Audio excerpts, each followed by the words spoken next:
The Trudeau government plans to waste a staggering $75 million of taxpayers' money in order to expedite an enormous backlog of air traveler complaints.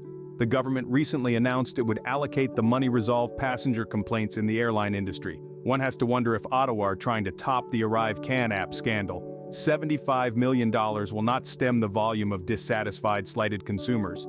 Any toddler can see that the problems can only be solved by boosting service levels both on the ground and in the air. This latest cringe-worthy idea, one can only conclude that the poor travelers who filed these complaints are funding the processing in part by their tax payments. Just over the past few months, the Canadian Transport Agency reported a surge in complaints to over 30,000, up from 18,000 the previous summer. And since the holiday season, they have received over 10,000 additional grievances. Air Canada says the country's passenger rights overhaul will hardly hurt its bottom line.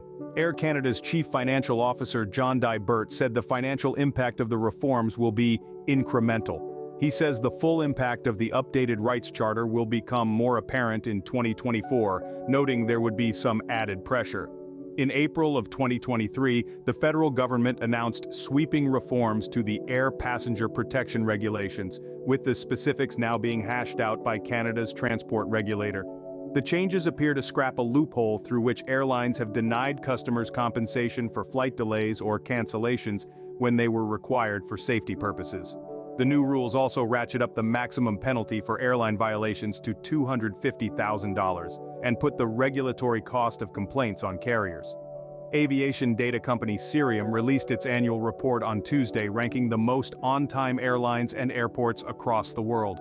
Among North America's 10 largest airlines, Air Canada came in last place, with 63.17% of its flights arriving at the gate within 15 minutes of the scheduled arrival time, the report showed.